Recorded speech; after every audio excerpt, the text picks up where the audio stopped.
Hello and welcome to another episode of the Frankly podcast, Your Leader Story. And I am absolutely thrilled today to be talking to, there are so many adjectives to describe how I know you, but Victoria Knight, let's start there. Victoria Knight is currently a business transformation consultant. She's also been CEO and HR director, two very important leadership roles in a variety of organisations and sectors.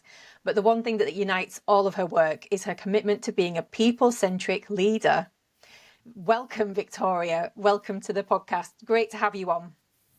Thanks, Jennifer. That's like massive shoes to step into there with that awesome introduction, but I'll take it on the chin. I'll reach out to get you to write my LinkedIn profile, I think, after this one. Absolutely. £50 to go.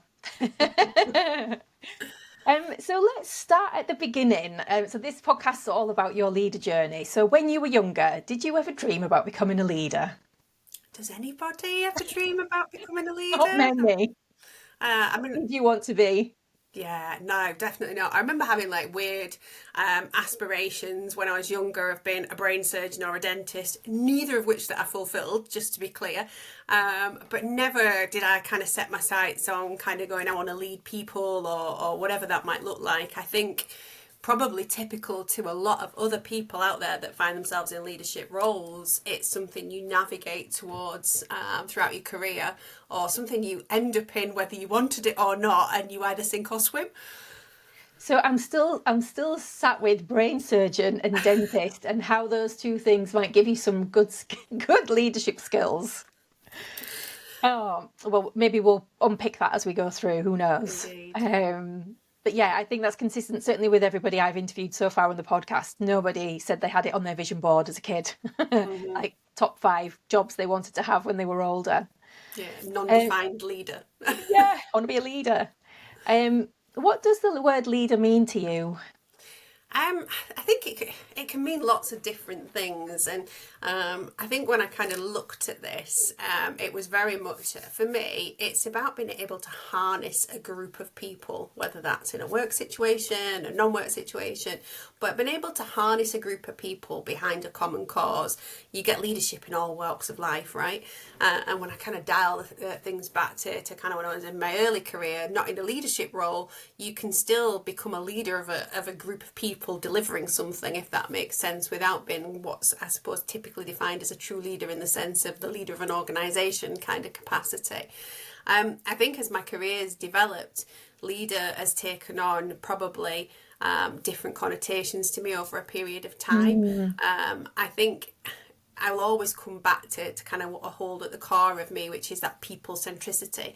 And I think when I think of leader, I think about harnessing a group of people behind either, like I say, a common cause, or being able to kind of harness their skill sets and really kind of get the best out of them so that you can start to deliver some pretty awesome work, if that makes sense. Yeah, I love that. And I like it just kind of reiterates for me, like in my line of work, just how important it is to have those people skills if you're going to lead. Like people are the very linchpin of being able to deliver success as a leader. So you've got to have some good people skills in the toolkit. Oh, absolutely. People buy into people, right? And if you need to be authentic. I think, if I boil that skill set of like being a leader down to one thing, authenticity would probably sit right at the core of it. People are not daft, right? They can see through where someone's putting a veneer on or whatever, and people don't buy into that. They buy into it as someone who's been genuine and transparent and authentic around their kind of style and approach. Yes, I always say that inauthenticity gets sniffed out. It's like the bullshit that gets sniffed out at 10 paces. Whether whether the people on the receiving end know what they're can put words to what they're experiencing, but they know it on a level they can sense that something's not quite right. And then that's where the mistrust follows, I think. 100%.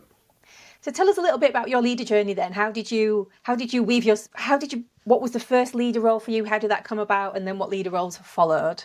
It's been like really interesting when you kind of asked me to do this, looking back on my career to say, when did I take that step into kind of a leader role? And, go back to what I said at the start here. I don't think I set my sights on going, right, I want to kind of lead a group of people. I think my career's been very much a kind of meandered through different walks of kind of life, if that makes sense. I've started out working in Big Five accountancy. I've gone into mainstream HR. I've found myself in a position where I enjoy kind of doing change and transformation, and I found that I'm really quite good at delivering change and transformation. And then I've navigated through a number of different industries, a number of different roles, and then and kind of winded up in the position of a CEO role. I think when I kind of unpick that journey and wind it back to the start as to when I first took on a leader position was probably when I joined a private equity owned company as their lead HR person. So I was I think it was head of HR at the time. There wasn't a more senior HR position in the business. My role then was to clearly harness a team behind a common cause, and added to that, the company was going through a whole heap of change, transformation and growth. I think when you kind of stick your HR leader hat on, the leader element of your role becomes much larger than just kind of the team that you're looking after and the team that you're leading. You are leading from across the organisation, a piece around kind of culture, kind of setting the tone for how the organisation kind of looks and treats its people. So I think that probably gave me the first experience of a leader role, not just from leading a team, but from a kind of broader organisational lens as well. Yeah, yeah. And I think you're doing a disservice in some ways, because I think you've had lots of leadership roles before then. But I think what I'm hearing in what you've said is that, like, that really senior leader role where you're kind of like board level, like the pressure's really on, that responsibility. You're looking beyond your department, that exactly. bigger field, and the interconnectedness of those departments as well. Yeah. So is there anything that you love about being a leader? I say is because for some people it's like, oh my God, no. But I do it because I have to. So is there anything that you love about being a leader? So if you kind of sat me down and said, do you love being a leader? I'd probably have to sit and ponder it for a little while. And I think I did when I got your questions through. If I had to spotlight on one thing, I think it's that that sense of shared achievement. I think when it comes to being a leader, you can work with a group of people to deliver whatever it might be, but a common goal, and then there's that shared sense of success when you get there. I think being in a leadership role can be like super lonely at times.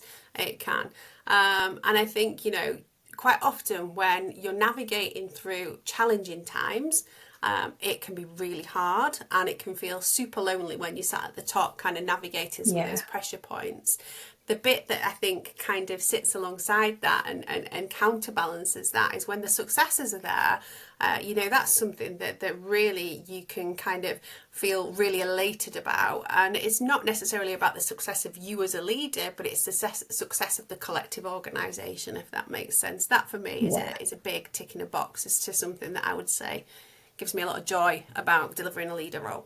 Yeah, and I can absolutely echo that. That for me, certainly when I was in a corporate leadership position, knowing that the way that you led had such an impact on the team around you, and seeing them get to a place where they were thriving, not just as individuals but as a team as well. Like, there's nothing greater. There's nothing greater. So on the flip side, then, what do you feel is the hardest thing about being a leader? I think it comes back to what I've just talked about a little bit, the loneliness sometimes that you can feel as a leader of an organisation or a group of people. And I think it's not a loneliness that's there all the time. And I think I probably attribute this to when I was sat in my CEO role. This was the business that was navigating through some real challenges financially. And I think sometimes you very much feel like you're in that chair by yourself. You might have an awesome group of people sat around you that are all wanting the organisation to be successful, to navigate through the change, but ultimately the buck rests with you, and that can feel like a really kind of lonely role, as I've said. Outside of that, I think, you know, as you accept a leadership role, you accept the responsibility that comes with it. I think it's a Spider-Man quote with great power comes great responsibility, something along those lines. It is.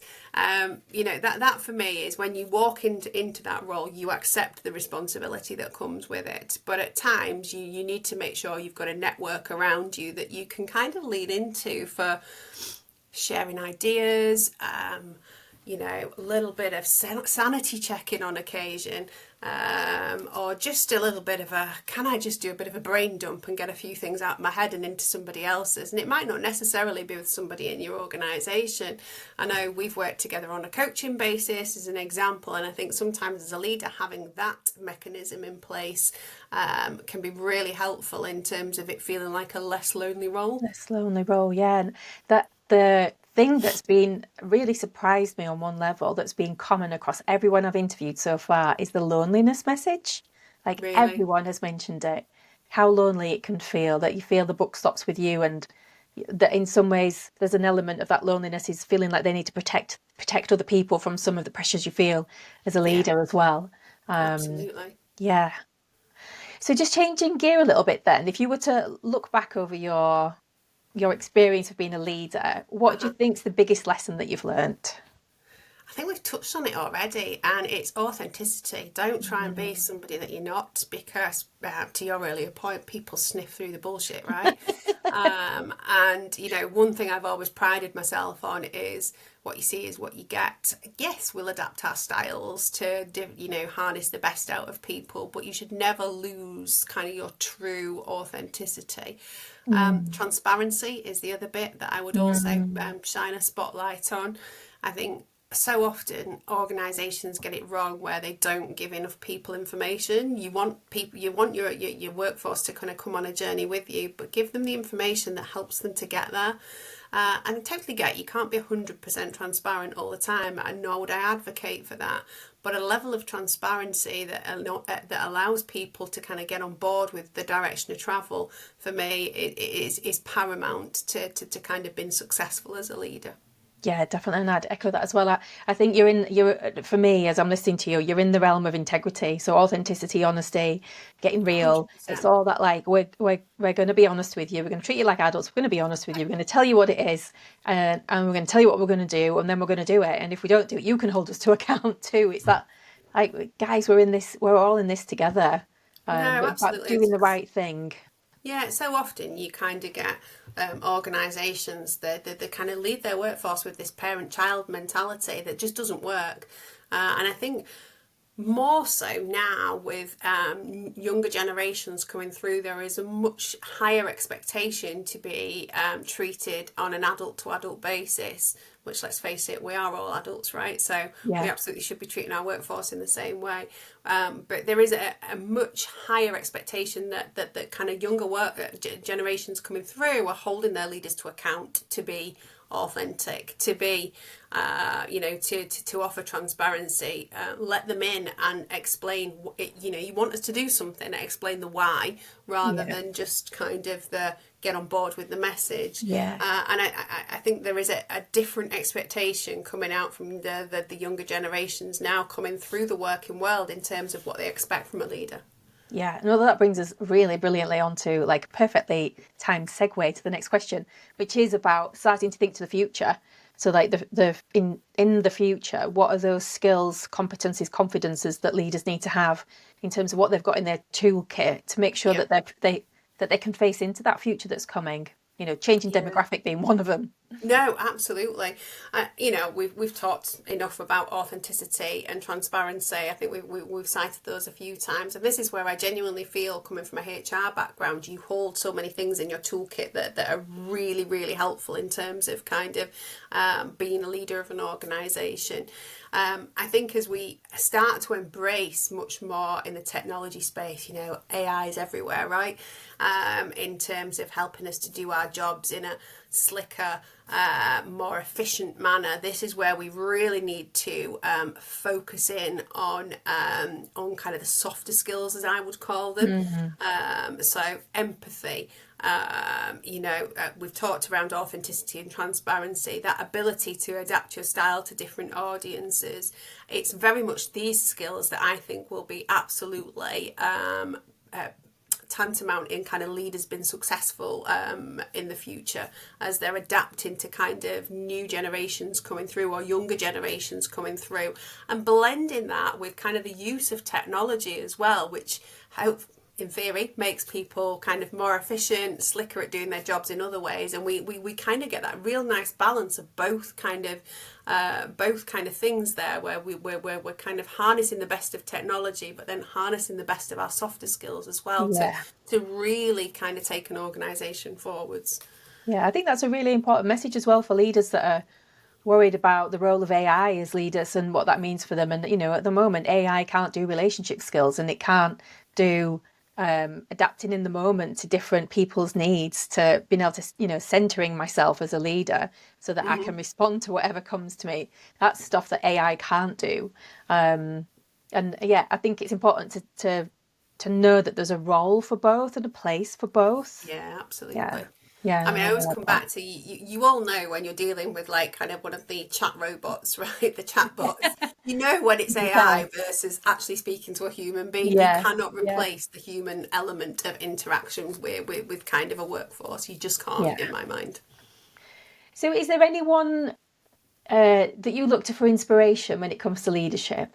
Or has there been anyone that's really stood out for you?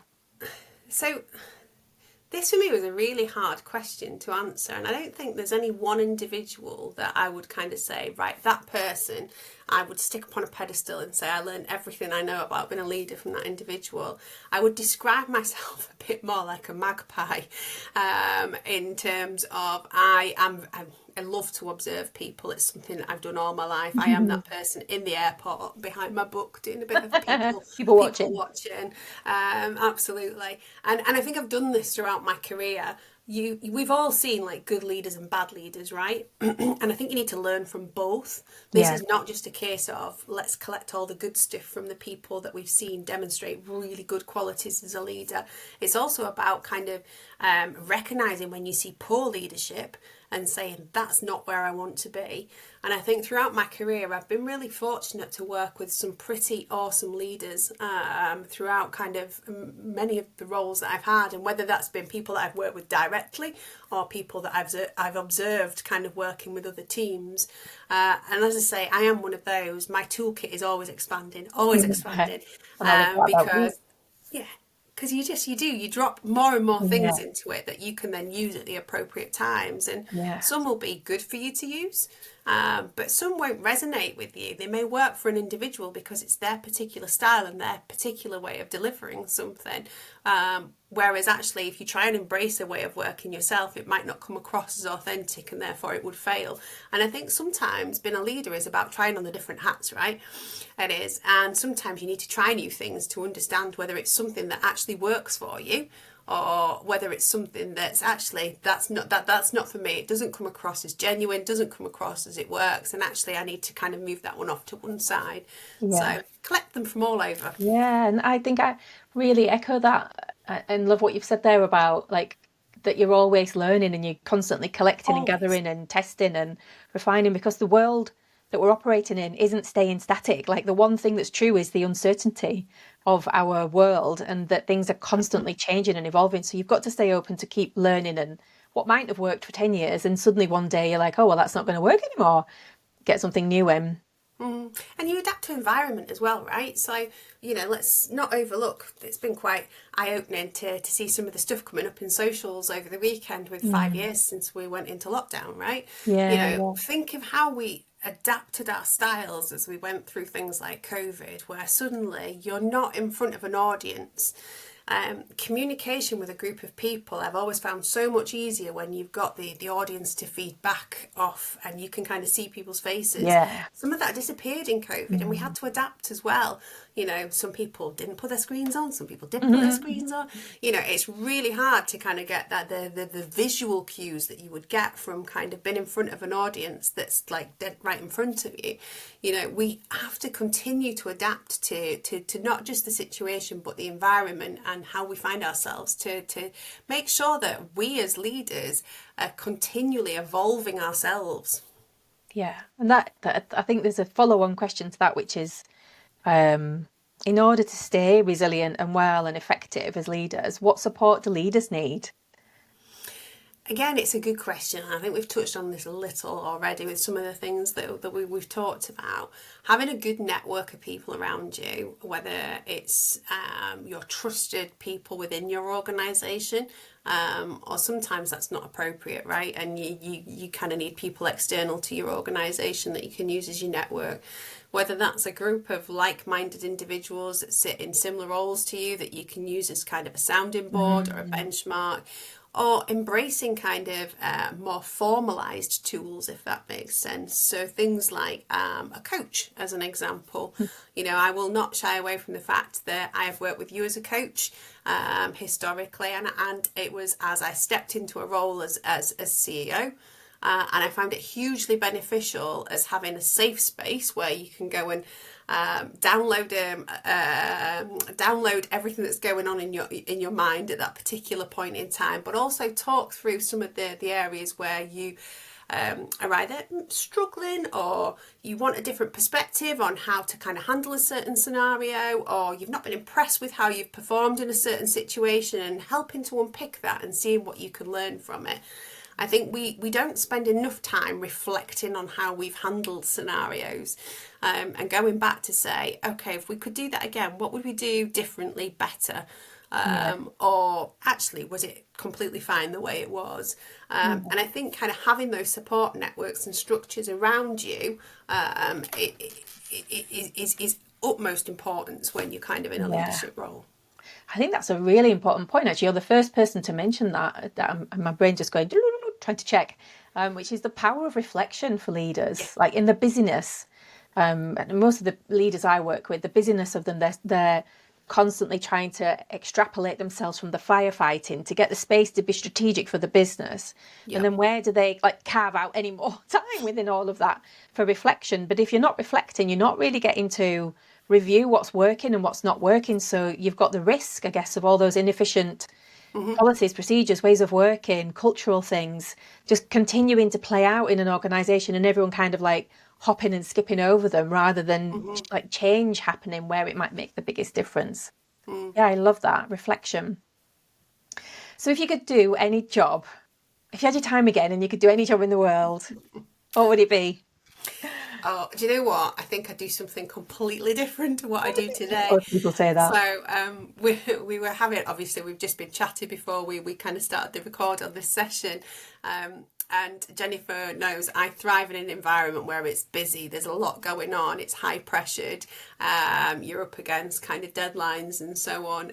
That is the environment in which I kind of do my best work and where I could come alive. If I was to pick any job in the world, it would be something that homed much more in on my creative side. I love the opportunity to be able to get a little bit creative, and not just with kind of coming up with solutions to problems, actually something, constructing something that's creative.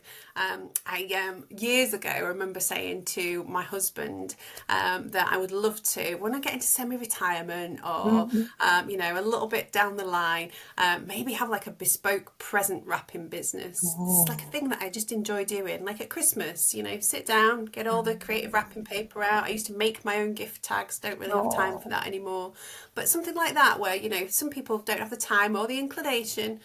Just a little nice bespoke creative. Nicely. Yeah. Nice. Well, there's still time before you retire. Still time. Less Mr. Bean in Love Actually, I think it is. Maybe not quite to that level, but yeah, certainly something that gives you a pretty parcel at the end of it. That'd be beautiful. And my wildcard question, my last question is, what's the question I should be asking that I've not yet asked? So, I think there's something here around L&D I think as leaders, we often get into a space where we forget about formalised learning. We've touched a little bit today on that. You're always evolving, you're always having to stay current and make sure you're adapting to environment and so on. But I also think there's a space for formalised learning as well for leaders, understanding kind of where kind of the future landscapes are changing and evolving, and making sure you're kind of getting in front of them. I've done lots of things in the past around things like everybody will have come across things like DISC and insights and different personality mechanisms. Profiling tools. Yeah, I find stuff like this really fascinating, and I think as a leader, lifting the lid on some of these bits allows you to massively understand how you communicate with an audience, but also how you get the best out of a communication with someone. And I think as leaders, we should be keeping our eyes open to kind of the formalised learning opportunities that sit around us as well, to kind of take us on that next step and really enhance the skills that we've already got to kind of really get the best out of the situations we find ourselves in. Yeah, and do you find that, because you've obviously been HR director and CEO at board level, that there's almost like an expectation that when you get to board level, you must have your shit together as a leader to be at that level. And so if you were to then go on a leader development program, you're signposting to the world that you're somehow not so good because you're going on a program. Do you think that sits in a resistance to doing leader development programs at that level sometimes? I think it might with some people. I would be the first to sit here and say, yes, is there an expectation that people think as a leader you've got your shit together and you kind of know what's going on? Of course, people expect you to have your house in order, but I think we should also be humble enough as leaders to say we don't know everything. And there are things that we are still learning. You might have done a similar situation 50 times over and always got the same results. Something will always throw you a curveball at some point. And therefore, if we sit there and think that we've got nothing left to learn, we become complacent, and that is where we fall behind. Yeah, and I think we're back to that, the power of reflection as leaders. And certainly my approach to leader development is very much to create a learning space, but it's not training. It's an opportunity to explore the world as you see it today rather than 10 years ago, through a model or a tool for sure, to reflect on you as a leader, but also to work on the business. So while I'm working on me as a leader, while I'm also having time out to work on the business. Yeah, and I think that's the sweet spot at that level. It absolutely is, and the programs that you design through Frankly, I think absolutely hit that sweet spot. I have done. We launched a leadership program in conjunction with Frankly. As you know, our relationship goes back a little while. It does, and I think putting my board and my C-suite through a development program, and also kind of the layer below that. One, I think your workforce sees that you are open to the fact you've got learning to do. Two, it creates better ways of working between different populations of people. And absolutely does the job of helping to harness people behind a certain direction of travel. People see the value in investment in this space. It's quite often people will see the value in this. I'm not going to say over a pay rise, because maybe not over a pay rise, but if an organisation is going to invest in kind of a leader development programme for its workforce, that for me is an organisation saying we're backing you as individuals, and we absolutely see you as the people that are going to take this organisation forwards. I think it's a hugely strong message to deliver to a group of people within your organisation. Yeah, I mean, I would agree, but of course I would agree because it's my business. You're a little bit biased. I'm terribly biased. Oh, well, Victoria, it's an absolute pleasure always to talk to you. Thank you so much for taking the time out of your busy schedule to come and do this. Really appreciate it. And I think the big nugget I'm taking away, the thread that's kind of woven through for me, is the power of reflection. Happy so thank you very much. Being here. Thanks for having me, Jennifer. Thank you.